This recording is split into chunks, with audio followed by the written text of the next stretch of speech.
Bismillahirrohmanirrohim. Assalamualaikum warahmatullahi wabarakatuh. Iya, kembali lagi dengan saya Ustazah Afifah. Bagaimana kabarnya anak-anakku yang soleh dan soleha pada pagi hari ini? Ya, insya Allah semua dalam keadaan yang sehat, amin, dan selalu dalam lindungan Allah Subhanahu wa Ta'ala, amin ya Rabbal Alamin. Nah, alhamdulillah pada kesempatan kali ini yang insya Allah dirahmati oleh Allah Subhanahu wa Ta'ala, kita sudah masuk di pembelajaran PAI, pembelajaran pendidikan agama Islam dan budi pekerti, pertemuan ketiga. Nah, untuk kali ini kita akan mempelajari lafal huruf hijaiyah bersambung yang ada di halaman 12. Nah, sudah siap semua anak-anakku untuk belajar pada pagi hari ini? Nah, oleh karena itu sebelum kita belajar, sebaiknya marilah kita berdoa bersama-sama terlebih dahulu. Nah, di sini ada doa belajar agar mendapatkan ilmu syar'i. Nah, semoga dengan berdoa sebelum belajar ini, apa yang kita pelajari bersama-sama dapat bermanfaat bagi kita dan dapat selalu diingat sebagai ilmu yang baik. Nah, sekarang mari kita berdoa bersama-sama. Doa dimulai. Bismillahirrahmanirrahim. Allahumma inni as'aluka ilman nafi'an wa rizqan thayyiban wa amalan mutaqabbalan. Yang artinya, ya Allah, sungguh aku memohon kepadamu ilmu yang bermanfaat, rizki yang baik, dan amal yang diterima. Hadis riwayat Ibnu Sunni dan Ibnu Majah. Amin. Nah, sekarang kita masuk di pembelajaran. Coba yang punya buku paket buka halaman 12. Nah, di situ ada bagian D, lafal huruf hijaiyah bersambung. Ustazah bacakan. Membaca huruf Al-Qur'an harus dimulai dari sebelah kanan. Nah, di sini sebagai contoh ada anak-anak ustazah yang sudah belajar mengaji. Nah, kalau yang sudah belajar mengaji pasti sudah tahu ya, kalau Al-Qur'an itu harus memang dibuka dari sebelah kanan, karena model Al-Qur'an itu harus dibukanya dari sebelah kanan dan tulisannya juga dibaca dari sebelah kanan. Contoh yang lainnya itu kalau kita belajar Iqra ya, Iqra juga dibuka dari sebelah kanan. Kemudian bunyi huruf Al-Qur'an disesuaikan dengan harakat atau tanda baca yang ada pada setiap huruf. Jadi, bunyi-bunyi huruf dalam Al-Qur'an itu disesuaikan dengan tanda baca. Jadi, setiap huruf yang ada di dalam Al-Qur'an memiliki tanda bacanya masing-masing. Kemudian, nah, di sini ada kegiatan ayo bernyanyi. Nah, di sini ustazah bacakan dulu ya bagaimana lirik lagunya. Nah, di sini judulnya yaitu Tanda Baca dalam Al-Qur'an. Nada lagunya Lihat Kebunku. Jadi lihat kebunku ya, lihat kebunku penuh dengan bunga. Nah, jadi liriknya nanti tuh dinyanyikan seperti kita menyanyikan lagu Lihat Kebunku. Ustazah berikan contoh ya. Lagu tanda baca dalam Al-Qur'an. Bismillahirrahmanirrahim. Banyak tanda baca di dalam Al-Qur'an. Ayo kita sebutkan satu persatu. fathah kasrah dhamma sukun tasydid tanwin. Bacaan Al-Quran semuanya indah. Nah, gampang kan? Sekarang anak-anak ustazah, mari kita menyanyikan bersama-sama ya. 1, 2, 3. Banyak tanda baca di dalam Al-Quran. Ayo kita sebutkan satu persatu. Fathah kasrah dhamma sukun tasydid tanwin. Bacaan Al-Quran semuanya indah. Nah, jadi di dalam Al-Quran itu ada tanda baca yang disebut dengan fathah, kasrah, dhamma, sukun, tasydid, dan tanwin. Nah, kita mesti tahu yang mana tanda baca fathah, yang mana tanda baca kasrah, tanwin, sukun, dan tasydid. Nah, untuk itu mari kita bersama-sama mengenalnya. Nah, di sini ada harakat atau tanda baca. Nah, karena di dalam Al-Quran kita membaca huruf itu dimulai dari sebelah kanan, maka kita membacanya juga harus dari sebelah kanan. Dari sini ya, kita baca dari sini, vokal. Nah, di dalam harakat atau tanda baca dalam Al-Quran itu ada 3 macam. Yang pertama itu ada tanda baca vokal yang bunyinya a, i, u. Ada tanda baca tanwin yang bunyinya an, in, un. Dan ada yang bacanya sukun atau hurufnya itu mati. Nah, mari kita lihat bagaimana tanda baca fathah. Nah, tanda baca fathah seperti ini. Fathah itu dia berada di atas huruf yang bergaris 1. Jadi kalau ada garis di atas huruf seperti ini, itu disebut dengan fathah. Nah, kemudian kalau kasrah bagaimana? Kalau kasrah apabila dia memiliki garis di bawah huruf. Jadi kalau ada huruf di bawah garisnya, itu disebut dengan kasrah, dibaca i. Kalau fathah tadi dibaca a, kalau kasrah dibaca i. Nah, kalau dhamma bagaimana?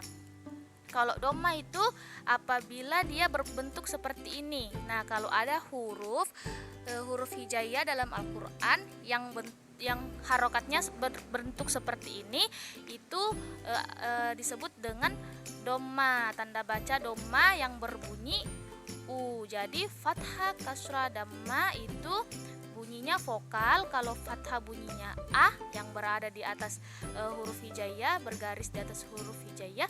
Kalau kasrah itu bergaris di bawah huruf hijaiyah, dibaca i. Dan dhamma itu bentuknya seperti ini, dibaca u. Kemudian kita pindah ke tanwin. Nah, kalau tanwin itu bunyinya an, in, un. Jadi bunyinya itu an, in, un atau a tambah n, an, i tambah n, in, dan u tambah n, un.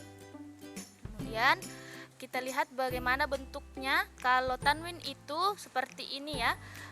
Ini kalau ada huruf hijaiyah yang bergaris 2 di atasnya, itu namanya fathatain. Fathatain yang berbunyi an. Nah, fathatain yang berbunyi an itu kalau ada garis 2 di atas huruf hijaiyah. Kemudian kalau bergaris 2 di bawah huruf hijaiyah, itu dibacain yang disebut dengan kasrah tain. Nah, yang ini itu apabila ada huruf hijaiyah di bawah yang memiliki 2 garis di bawahnya, itu namanya kasratain yang berbunyi in.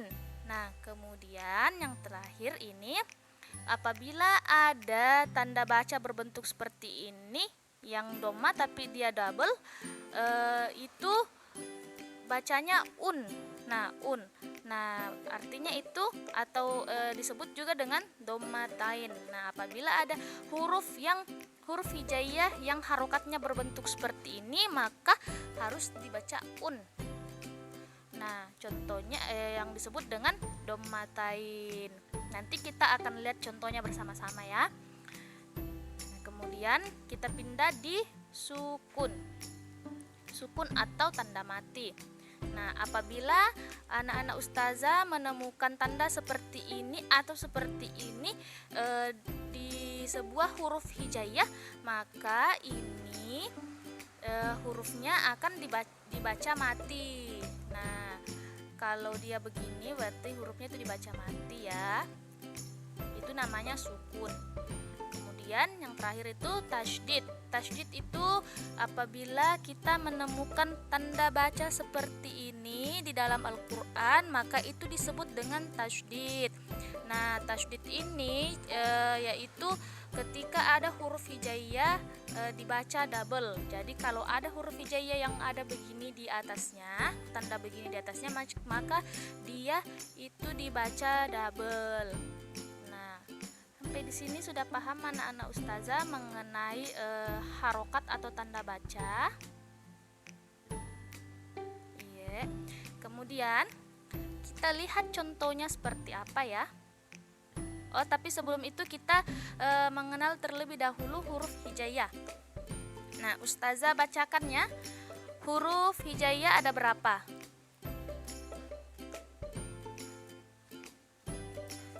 Nah, huruf hijaiyah itu ada, kita hitung bersama-sama. 1, 2, 3. 1, 2, 3, 4, 5, 6, 7, 8, 9, 10, 11, 12, 13, 14, 15, 16, 17, 18, 19, 20, 21, 22, 23, 24, 25, 26, 27 dan 28. Kemudian ada juga huruf hijaiyah yang di sini tidak ditampilkan ya, yaitu huruf hamzah. Nah, nanti kita cek saja di buku Iqra-nya. Nah, sekarang mari kita membaca huruf hijaiyah secara bersama-sama. Bismillahirrohmanirrohim. Silakan ikuti ustazah. Ini bacanya A. Ini bacanya ba. Ini bacanya ta. Ini bacanya sa. Nah, sa. Sa. Jadi ujung lidah itu menempel pada ujung gigi seri atas ya. Sa. Sa. Menyentuh. Sa. Ujung lidah menyentuh gigi seri bagian atas. Sa. Sa. Ujung gigi seri. Sa. Kemudian ja. Kemudian ha. Ini caranya disebutkan itu seperti kita kalau sengau. Ha. Ha. Kemudian ini ho. Ho. Ini da. Ini za. Za. Za. Ini disebutkan kalau kita kayak mau bilang huruf D tapi yang keluar itu malah za. Jadi D-nya itu tertahan di depan. Za. Za. Nah, kalau ini itu ro. Kalau ini za, jelas ya, za. Kalau ini sa. Kalau ini sya. Ini so. Ini do. Ini to. Ini zo. Zo. Zo. Kayak ini ya, kayak za, tapi ini za, ini zo ya. Zo. Ini a. Ini wo. Kemudian fa. Ko. Ka. La. Ma. Na. Wa. Ha. Ya. Nah, di sini ada huruf yang mesti kita bedakan seperti huruf sa, za, dan za. Nah, tadi ustazah sudah katakan kalau huruf sa itu ujung lidah menempel di ujung gigi seri bagian atas. Sa. Nah, kalau huruf za itu ketika kita ingin mengucapkan huruf D tetapi kayak tertahan dan akhirnya yang keluar itu malah huruf Z. Nah, di situ kita bisa seperti ini. The. Nah, the. Kemudian ini huruf za, jelas dia za, Z A, za. Nah, kalau selanjutnya ini dia juga ja dan ho. Ja dan ho. Kalau ja itu ada titiknya di tengah, kalau ho itu ada titiknya di atas. Kemudian apalagi ya? Oh, ini sa dan sha. Kalau ini yang tidak ada titiknya dibaca jelas sa, kalau ini yang 3 titiknya dibaca sha. Kemudian nah ini juga, ini sa, ini so. Harus bibirnya tuh harus dimonyongkan ya, so. Kemudian apalagi huruf yang harus diperhatikan. Nah, ini juga ko dan ka. Kalau ko ini bunyinya itu di tenggorokan, ko. Kalau ini ka ya, ko dan ka. Nah, mesti diperhatikan ya bunyinya. Ko, ini ka. Kemudian yang terakhir itu ini ha dan ha. Kalau ha begini itu dibaca sengau, dia itu kayak kita menghembuskan nafas. Ha, kayak kita menghembuskan nafas melalui mulut ya, ha. Kalau ha itu dia berat di bagian tenggorokan. Ha di bagian leher ya. Ha, seperti itu. Jadi kita ulangi bersama-sama membaca huruf hijaiyahnya ya. Bismillahirrohmanirrohim. Abatazajahaho dazaroza sasyaso do'tozo'a gofako kalamana wahaya. Ulangi lagi satu kali. Abatazajahaho dazaroza sasyaso do'tozo'a gofako kalamana wahaya. Iya, kemudian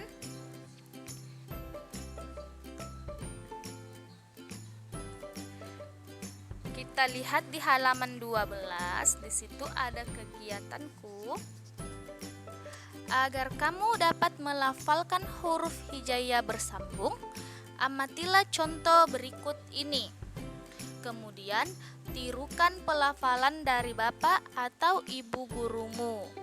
Nah, di situ ada di dalam tabel bentuk tunggal, bentuk bersambung, ditulis Latin, dibaca Latin. Nah, jadi kita lihat bersama-sama yang nomor 1 itu akalah, itu bentuk tunggalnya. Jadi bentuk tunggal itu maksudnya huruf hijaiyah yang belum bersambung ya. Jadi ada huruf A, ada huruf K, dan ada huruf La. Itu namanya bentuk tunggal atau bentuk sendiri atau bentuk satunya. Kalau akalah nanti disambung maka bentuknya seperti ini ya. Bentuknya seperti ini, A-nya tetap berdiri sendiri, K dan La itu bersambung. Jadi bentuk K kalau bersambung dengan huruf lain bentuknya seperti ini ya. Kalau dia berada di tengah huruf. Nah, jadi ini bacanya bentuk tunggal bacanya akalah. Kalau bentuk bersambungnya juga dibaca akalah. Dibacanya itu kalau ditulis itu tulisan Indonesianya begini, akalah, dibacanya juga akalah. Nah, kemudian pindah di bagian nomor 2 itu ba'asa. Nah, bentuk tunggalnya itu ada huruf ba, ada huruf a, dan ada huruf za. Nah, kalau bersambung bagaimana Ustazah? Kalau bersambung itu hurufnya seperti ini ya. Ba'atha. Jadi ketiga hurufnya itu bersambung semua. Banyak bentuknya seperti ini kalau sudah bersambung. A juga bentuknya seperti ini kalau dia bersambung, dan tha juga bentuknya seperti ini kalau dia sudah bersambung. Nah, bentuk tunggalnya dan bentuk bersambungnya itu dibaca sama ya. Bentuk tunggalnya bacanya ba'atha, bentuk bersambungnya juga dibaca ba'atha. Nah, ini kalau ditulis bacanya ba'atha, kalau dibaca juga bacanya ba'atha. Ba'atha ya, tidak panjang tapi dia ba'atha. Ba'atha ya. Kemudian kita cari contoh lain lagi. Kita cari contoh lain yang bukan fathah. Nah, ini dia. Ini ada dhamma ya. Tadi kan fathah, di sini semua fathah. Di sini ada dhamma satu. Nah, di sini kita baca bersama-sama. Hasuna. Jadi kalau tunggalnya bacanya hasuna. Nah, kalau bersambung nanti jadinya begini. Hasuna. Hasuna. Hasuna. Jadi kita lihat bersama-sama bacanya. Kalau tunggal itu hasuna. Kalau bersambung juga bacanya hasuna. Nah, dia bersambungnya kalau bentuknya bersambung itu seperti ini. Kemudian yang mana lagi Ustazah? Ayo, yang mana lagi? Coba ini. Zabaha. Sabaha. Nah, tunggalnya itu kita lihat begini ya, ada huruf sa, ada huruf za, ada huruf ba, dan ada huruf ha. Nah, kalau bersambung Ustazah bagaimana? Nah, bentuk kalau bersambung itu seperti ini. Zabaha. Zabaha. Nah, bentuknya begitu ya. Jadi, bentuk tunggalnya dan bentuk bersambungnya itu bunyinya sama. Cuma yang membedakannya itu ini tunggal dia tidak bersambung, kalau ini ya bersambung. Nah, kemudian yang di bawah ini rosyada. Nah, ini bentuk tunggalnya ada huruf ro, ada huruf syah, dan ada huruf da. Bentuk bersambungnya seperti apa? Bentuk bersambungnya itu begini ya. Rosyada. Ro-nya itu berdiri sendiri. Nah, syah dengan da-nya itu bersambung ya. Iya, kita lihat contoh lainnya seperti apa? Nah, di sini ada contoh-contoh lagi.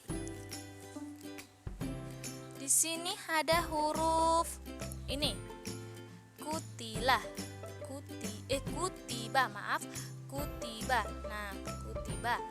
Di sini bentuk tunggalnya ada huruf ku, ada huruf ka yang harokatnya itu dhamma jadi dibaca ku. Nah, di sini ada huruf ta yang harokatnya kasrah atau dibaca i jadi dia dibaca ti. Nah, di sini ada huruf ba yang harokatnya itu fathah jadi dibaca ba. Kutiba. Nah, kalau bersambung bentuknya seperti ini. Kutiba. Jadi bentuk tunggalnya dibaca kutiba, bentuk bersambungnya juga tetap dibaca kutiba. Cuma yang membedakan ini tunggal dan ini bersambung. Nah, sekarang kita cari contoh yang tanwin. Nah, ini dia tanwin. Kita lihat abadan. Nah, di sini juga abadan. Jadi bentuk tunggalnya itu ada huruf ba, ada huruf maksud Ustazah ada huruf a, ada huruf ba, dan ada huruf dan.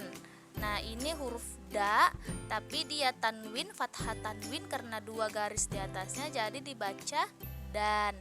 Nah, ini bentuk tunggalnya ya. Kalau bentuk bersambungnya bagaimana Ustazah? Nah, begini bentuk bersambungnya. A itu masih berdiri sendiri, tetapi ba dan itu dia sudah bersambung.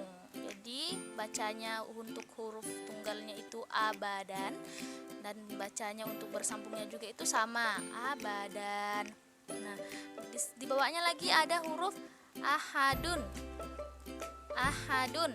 Nah, jadi ini bentuk tunggalnya ada huruf a, ada huruf h, dan ada huruf dun. Nah, ini dhammatain-nya, dhammatain.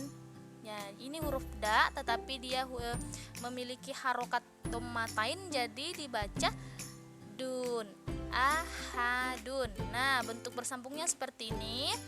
A-nya tetap berdiri sendiri, tetapi huruf H dan dunnya itu bersambung. Nah, bacanya ahadun, ahadun. Ya, sama ya. Nah, kemudian kalau bagaimana kalau dia ada huruf yang memiliki harokat sukun. Nah, di sini kita lihat ada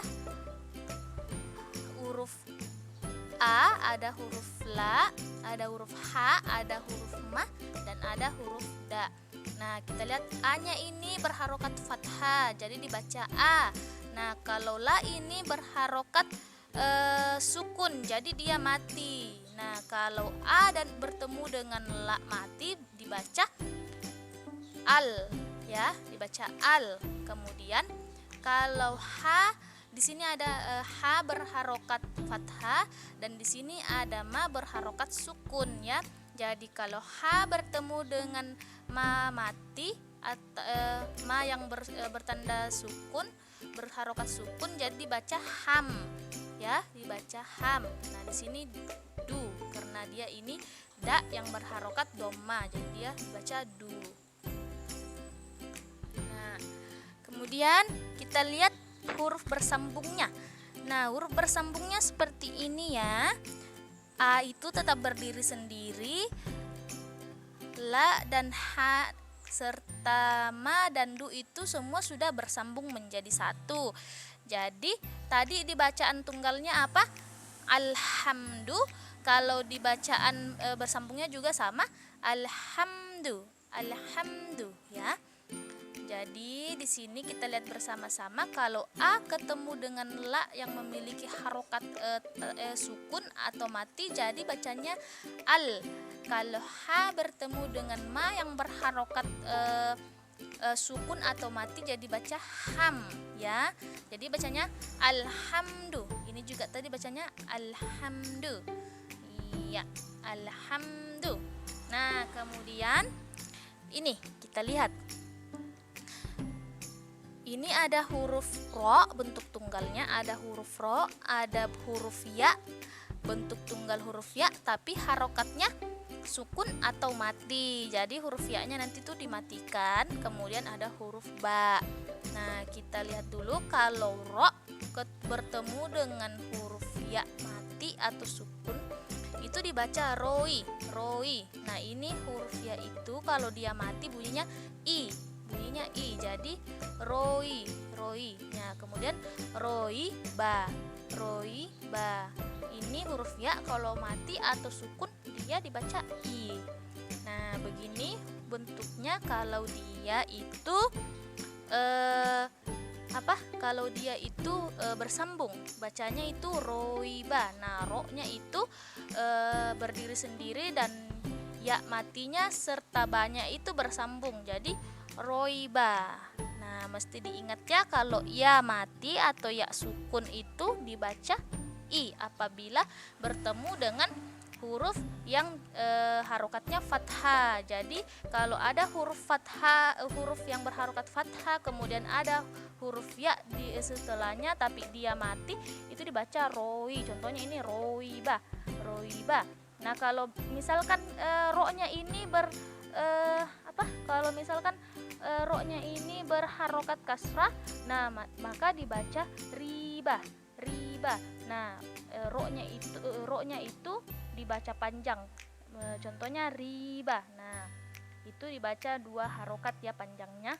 Kalau misalkan ro-nya itu berharokat kasrah. Ya, seperti itu ya. Kemudian kita mengambil contoh terakhir itu contoh tasydid. Nah, tasydid itu apa tadi? Tasydid itu huruf hijaiyah yang dibaca double.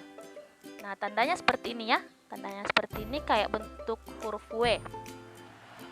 Nah, di sini contohnya ada huruf ta, ada huruf ba, dan ada huruf ta. Nah, di sini ta-nya itu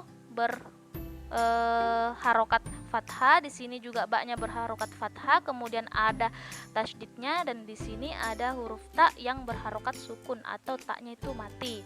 Nah, kita lihat, kita baca tabbat, tabbats, tabbats. Nah, jadi B-nya itu double ya, B-nya itu ada 2. Jadi kalau ini dibaca tabbats, tabbats. Nah, bentuk bersambungnya ini dibaca tabbats, tabbats ya, dibaca tabbats juga. Nah, bentuk tunggalnya seperti ini, bentuk bersambungnya seperti ini. Jadi tasydid itu bunyinya double. Nah, berarti ini 2 B-nya, tabbats, 2 B-nya, tabbats ya. Sama seperti ini ya, robbuka, robbuka. Nah, ini bunya dibaca double, robbu, robbu. Jadi 2 B-nya, robbuka, robbuka. Ya, seperti itu ya anandaku semuanya. Nah, untuk hari ini Ustazah sudahi dulu pertemuan kita. Nah, Ustazah harap anak-anak Ustazah bisa mempraktekkan ini di rumah ya. Untuk pertemuan kali ini Ustazah tidak memberikan tugas, tetapi Ustazah ingin agar anak-anak Ustazah rajin berlatih membaca huruf hijaiyah bersambung, huruf hijaiyah tunggal. Kalau misalkan belum masuk bacaannya ke huruf hijaiyah bersambung, tidak apa-apa, belajar dulu untuk mengenal huruf hijaiyah bentuk tunggal. Kemudian kalau sudah lancar bisa belajar untuk masuk di membaca huruf hijaiyah bentuk bersambungnya. Iya, seperti itu nah anandaku semuanya. Nah, untuk hari ini Ustazah cukupkan dulu. Kurang dan lebihnya mohon dimaafkan. Alhamdulillah kita sudah selesai pada pertemuan ketiga pendidikan agama Islam dan budi pekerti. Nah, lebih dan kurangnya mohon dimaafkan. Ustazah akhiri pertemuan kita pada hari ini dengan sama-sama membaca doa kafaratul majelis. Subhanakallahumma wa bihamdik asyhadu alla ilaha illa anta astaghfiruka wa atubu ilaik. Nah, assalamualaikum warahmatullahi wabarakatuh.